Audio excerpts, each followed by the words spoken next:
হামাসের রকেট হামলার পর আরও বেপরোয়া ইসরায়েলি বাহিনী। রাফার জনবহুল ক্যাম্পে নির্বিচার তাণ্ডবে ২৪ ঘণ্টায় নিহত ১৫০-র বেশি ফিলিস্তিনি।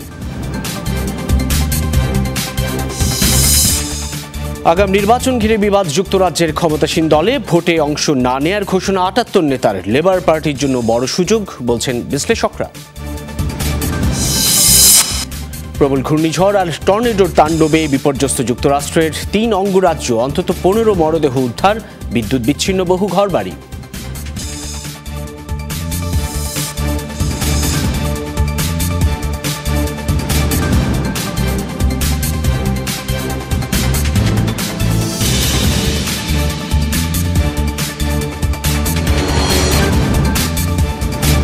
শিরোনাম দেখছেন যমুনা আইরিসকে। এসবের বিস্তারিত সহ আন্তর্জাতিক অঙ্গনের আরও কিছু খবর নিয়ে আপনাদের সঙ্গে আছি আমি সাইফুদ্দিন রবিন। তেল আবিবে হামাসের রকেট হামলা যেন আগুনে ঘি ঢেলে দেওয়ার কাজ করেছে। আরও বেপরোয়া হয়ে উঠেছে ইসরায়েল। তাদের নৃশংস হামলার টার্গেট জনবহুল শরণার্থী শিবিরগুলো। রোববার রাতে রাফার আশ্রয় ক্যাম্পে নির্বিচার গোলায় প্রাণ হারিয়েছে অর্ধশত মানুষ। আগ্রাসন থেকে রেহাই পায়নি উপত্যকার অন্য অংশও। ২৪ ঘণ্টায় মৃত্যু হয়েছে মোট ১৬০ জনের। ইসরায়েল দাবি করছে সাধারণ মানুষ নয়, হামাসের ঘাঁটি লক্ষ্য করেই হামলা চালানো হয়েছে সুনির্দিষ্ট গোয়েন্দা তথ্যের ভিত্তিতে। তেল আবিবে রকেট ছোড়ার জবাব দিতে দেরি করেনি ইসরায়েল। কয়েক ঘন্টার মধ্যেই হামাসকে যেন মনে করিয়ে দিচ্ছিল ইট ছুড়লে সইতে হবে পাটকেলের আঘাত।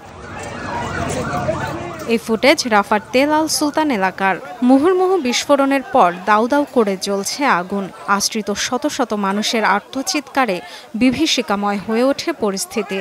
অসহায় নিপীড়িতদের বুক ফাটা কান্না, কানে পৌঁছেনি তাণ্ডব চালানো ইসরায়েলি সেনাদের। রক্তক্ষয়ী রাত শেষে আবারও অনিশ্চিত দিন শুরু গাজাবাসীর। ফিলিস্তিনি সাধারণ নাগরিকদের অভিযোগ, ইসরায়েলের টার্গেট এখন নিরাপদ হিসেবে চিহ্নিত শরণার্থী শিবিরগুলো। রোববার রাতেও নির্বিচার বোমাবর্ষণের শিকার রাফার উত্তর পশ্চিমের শরণার্থী ক্যাম্পটি। ঘরের দরজার পাশে বসেছিলাম, হঠাৎ মিসাইলের আওয়াজ। দৌড়ে বাইরে গিয়ে দেখি চারদিকে ধোঁয়ায় ঢাকা। বাড়ির ভেতরে গিয়ে দেখলাম একটি মেয়ে শিশু ও এক তরুণের টুকরো টুকরো মরদেহ। যে হামাসকে নির্মূলের কথা বলে এই মানব হত্যা, সেখানে আসলে ঘুরে ফিরে প্রাণ যাচ্ছে বেশিরভাগই নারী শিশুর। আহতদের যে চিকিৎসা সেবা দিয়ে সারিয়ে তোলা হবে, প্রয়োজনীয় সেই ব্যবস্থাও নেই হাসপাতালগুলোতে। চারদিকে হাহাকার আর শিশুদের চিৎকার। দেখুন ৩টি শিশুর অবস্থা। এটা কোন নীতি বা কোন ধর্ম? কেমন মানবিকতা? বিশ্ববাসী কোথায়? তারা মানুষকে পুড়িয়ে দিয়েছে। তেল আল সুলতান পুরোটা জ্বালিয়ে দিয়েছে। মানুষ জীবন্ত পুড়ছে। আমাদের জন্য আল্লাহ যথেষ্ট, তিনিই মুক্তি দেন। আর কি বা বলতে পারি আমরা? এদিন ভয়াবহ হামলা হয়েছে জাবালিয়া, নুসৈরাত ও গাজা সিটিতেও। বরাবরের মতো নিজেদের পক্ষে ইসরায়েলের সাফাই, তাদের লক্ষ্য হামাসের ঘাঁটি। তারা বলতে চায় গোয়েন্দা তথ্যের ভিত্তিতে আন্তর্জাতিক আইন মেনে চালাচ্ছে নিয়ন্ত্রিত আক্রমণ। আসলে কি ঘটছে তা দেখছে সবাই। এমনকি বেসামরিক হতাহতের কথা অস্বীকার করছে না Tel Aviv. Dorothy Tasrin, Jamuna news. রাফায় তেল আবিবের হামলায় প্রাণ হারিয়েছেন হামাসের ২ জ্যেষ্ঠ নেতা, এমন দাবি ইসরায়েলের সামরিক বিভাগ আইডিএফের। রোববারের ভয়াবহ আগ্রাসনকে নিয়ন্ত্রিত বিমান হামলা বলে আখ্যা দিয়েছে তেল আবিব। রাফায় হামলা নিয়ে ২ দফা বিবৃতি দিয়েছে আইডিএফ। দ্বিতীয় ব্রিফিংয়ে জানানো হয় হামাস নেতার নিহতের খবর। বলা হয় পশ্চিম তীরে হামাসের চিফ অফ স্টাফ ইয়াসিন রাবিয়ার মৃত্যু হয়েছে হামলায়। এর আগে হামাসের কম্পাউন্ডে হামলার কথা জানায় আইডিএফ। কয়েকজন বেসামরিক নিহতের বিষয়ে খবর রয়েছে, এমনটিও জানানো হয়। রোববার শরণার্থী শিবিরে হামলার তীব্র নিন্দা জানিয়েছে ফিলিস্তিনি স্বাধীনতাকামী সংগঠন হামাস।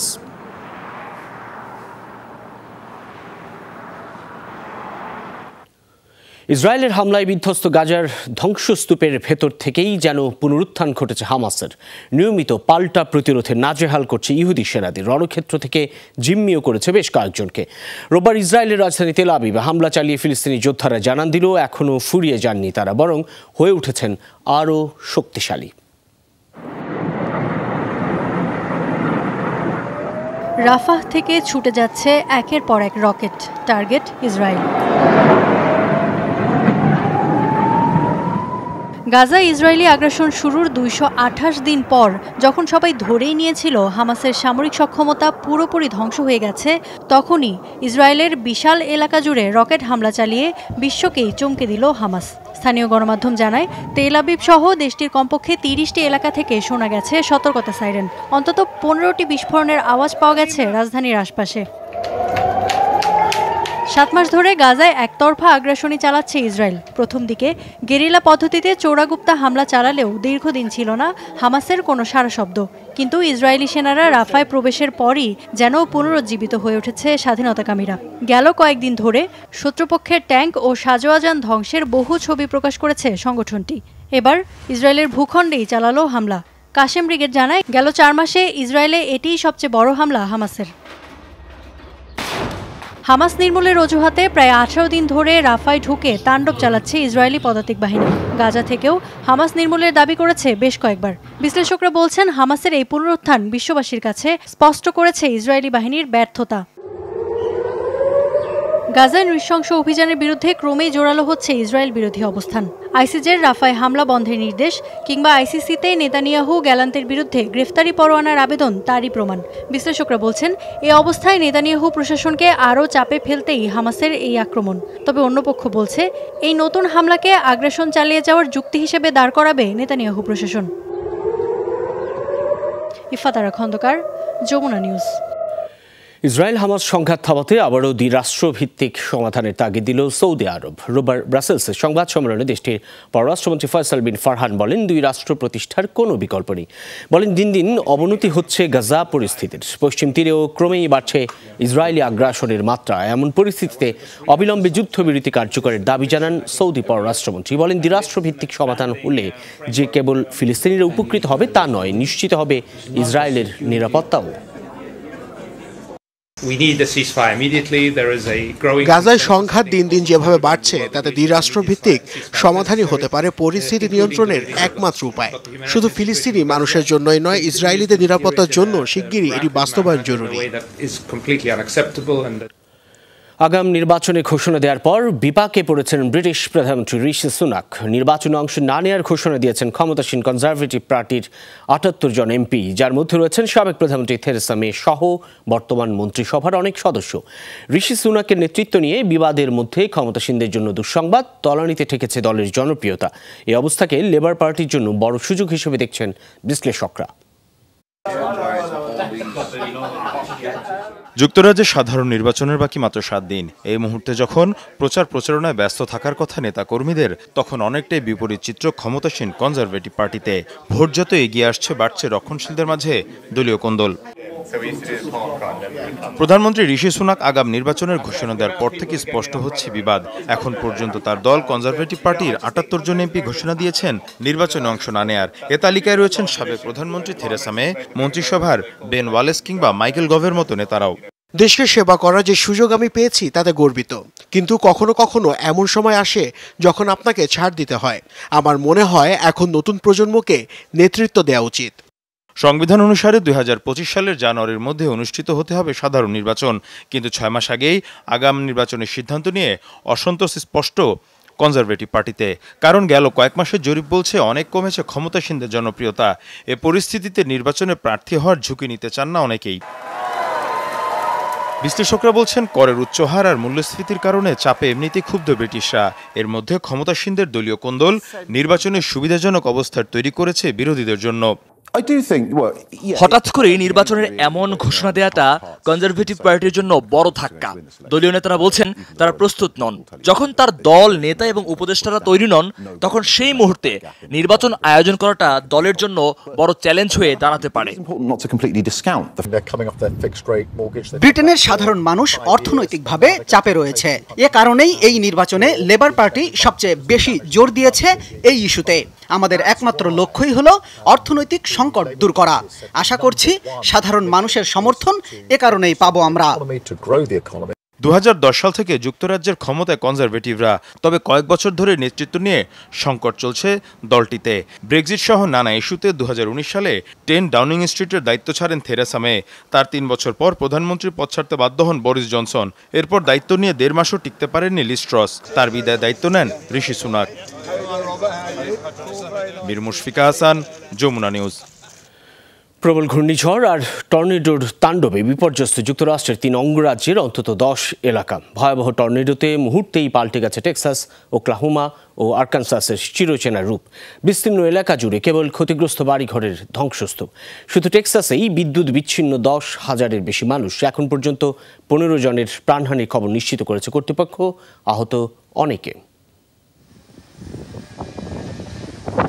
রোববার সকালে দৃশ্যে হতবাক টেক্সাসের ভ্যালিভিউ শহরের বাসিন্দারা। বিস্তীর্ণ এলাকা জুড়ে শুধু ধ্বংসযজ্ঞের চিহ্ন। যুক্তরাষ্ট্রের 3 অঙ্গরাজ্য ওক্লাহোমা, টেক্সাস এবং আরকানসাসে আঘাত হানে শক্তিশালী টর্নেডো ও ঝড়। রোববার রাতভর চলে ব্যাপক তাণ্ডব, যার প্রভাবে এসব রাজ্যের বিভিন্ন শহর আর কাউন্টিতে হয়েছে ব্যাপক ক্ষয়ক্ষতি। পরিস্থিতির সবচেয়ে অবনতি হয়েছে তুলসা, নরম্যান এবং ক্যানসাস সিটিতে।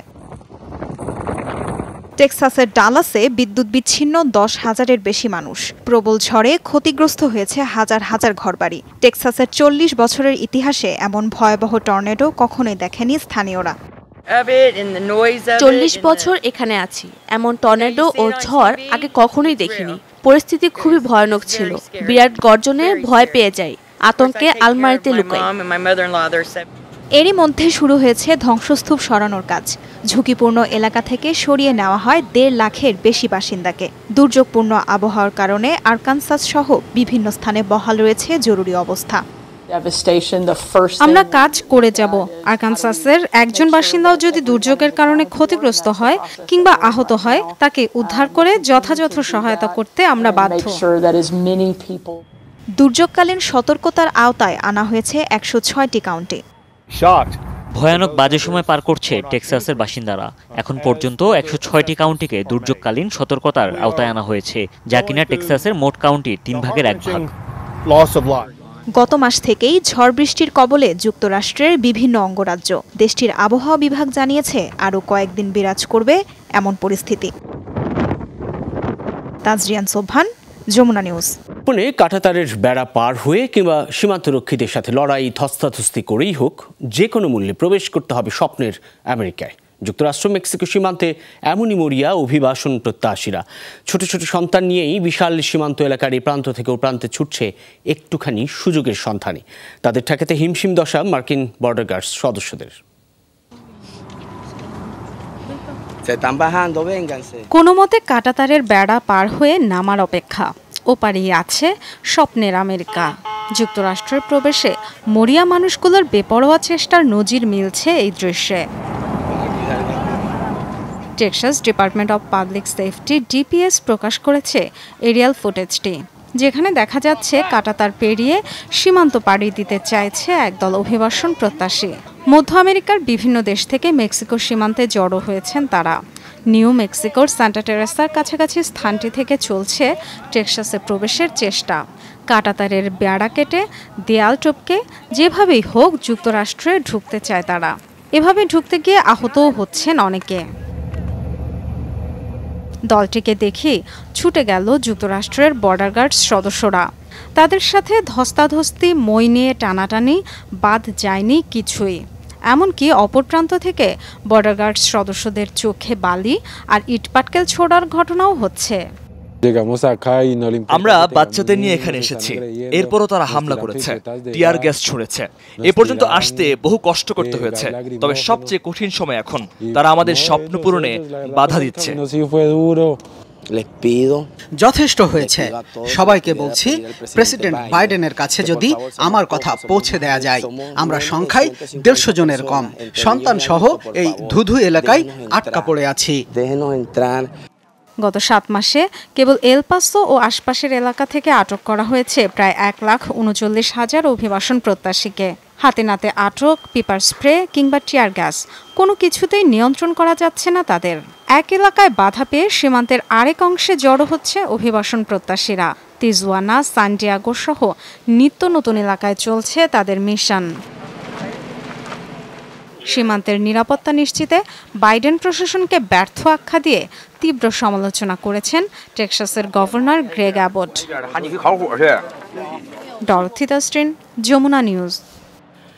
আগামী বছরের মার্চে ইরানের বহরে যুক্ত হতে চলেছে 4টি অত্যাধুনিক রুশ হেলিকপ্টার, এমনটি জানিয়েছে ইরানের বার্তা সংস্থা ইরনা। প্রতিবেদনে বলা হয়, গেল এপ্রিলে রাশিয়া থেকে 15টি হেলিকপ্টার কেনার জন্য চুক্তি করে ইরান। প্রয়াত প্রেসিডেন্ট ইব্রাহিম রাইসির শাসনামলে প্রায় $500 মিলিয়ন ওই চুক্তি হয়। এর মধ্যে 12টি হেলিকপ্টার মূলত উদ্ধার কাজ চালানোর জন্য ব্যবহৃত হবে, বাকিগুলো ব্যবহৃত হবে আগুন নেভানোর কাজে। তবে কোন প্রতিষ্ঠানের হেলিকপ্টার কিংবা এগুলোর সামরিক সক্ষমতা রয়েছে কিনা সেই বিষয়ে এখনো কিছু স্পষ্ট করা হয়নি। হেলিকপ্টার বিধ্বস্ত হয়ে ইরানের প্রেসিডেন্টের মর্মান্তিক মৃত্যুর পর থেকেই আলোচনা চলছে দেশটির হেলিকপ্টার পরিষেবা নিয়ে।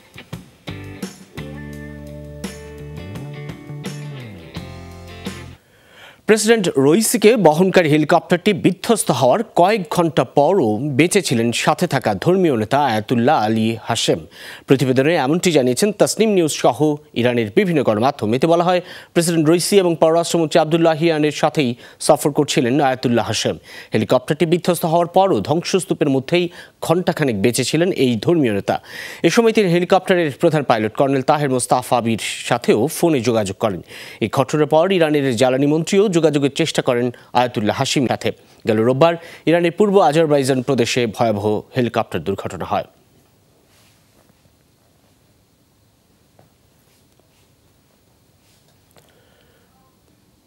ঘূর্ণিঝড় রিমালের আঘাতে ব্যাপক ক্ষয়ক্ষতি হয়েছে ভারতের পশ্চিমবঙ্গে। রাত 10টার পর বাড়ে ঝড়ের বেগ, মধ্যরাত পর্যন্ত চলে তাণ্ডব। এখনও অনেক এলাকায় চলছে ভারী বৃষ্টিপাত। রাজ্যটিতে রোববার রাত 8:30টার দিকে আঘাত হানে রিমাল। বাতাসের গতি ছিল ঘন্টায় 135 কিলোমিটার। রোববার দুপুর থেকেই চলছিল বৃষ্টিপাত। সন্ধ্যার পর বাড়ে তীব্রতা। কয়েক ঘন্টা ধরে চলা রিমালের তাণ্ডবে উপড়ে পড়েছে গাছপালা, বৈদ্যুতিক খুঁটি, বিদ্যুৎ বিচ্ছিন্ন বহু এলাকা। গাছপালা পড়ে থাকায় বন্ধ হয়ে গেছে অনেক রাস্তা, তলিয়েছে উপকূলীয় এলাকা। রাতভর বৃষ্টিতে হাঁটু পানি জমেছে কলকাতা সহ বিভিন্ন শহরে। কলকাতা বিমানবন্দরে 21 ঘন্টা বন্ধ ছিল ফ্লাইট চলাচল। রেললাইনে গাছ পড়ে শিয়ালদহ দক্ষিণ শাখায় বাতিল হয়েছে একাধিক ট্রেন। আবহাওয়া বিভাগের পূর্বাভাস, সোমবার দুপুর পর্যন্ত দুর্যোগপূর্ণ আবহাওয়া থাকবে কলকাতায়। দক্ষিণ 24 পরগনা, কলকাতা, পূর্ব মেদিনীপুর, হাওড়া ও হুগলিতে রয়েছে অতিবৃষ্টি। কানাডার টরন্টোয় একটি ইহুদি গার্লস স্কুলে হামলা চালিয়েছে দুর্বৃত্তরা। এই ঘটনায় আতঙ্ক ছড়িয়েছে এলাকাটিতে। শনিবার স্থানীয় সময় খুব ভোরে স্কুলটিতে হামলা চালায় সন্ত্রাসীরা। স্কুলের প্রধান ফটকের বাইরে থেকে ছোড়া হয় গুলি। এতে ক্ষতিগ্রস্ত হয় স্কুলের মূল ভবনটি। তবে ওই সময়ে কেউ স্কুলে না থাকায় ঘটেনি কোনো হতাহতের ঘটনা। সিসি ক্যামেরা ফুটেজে 2 দুর্বৃত্তকে গুলি করতে দেখা গেলেও এখনও জানা যায়নি তাদের পরিচয়। আটকও হয়নি কেউ। গত বছর থেকেই কানাডায় বাড়ছে ইহুদি বিদ্বেষী কর্মকাণ্ড বা হেইট ক্রাইম। তবে স্কুলে হামলার ঘটনা হেট ক্রাইম কিনা তা এখনো স্পষ্ট নয়।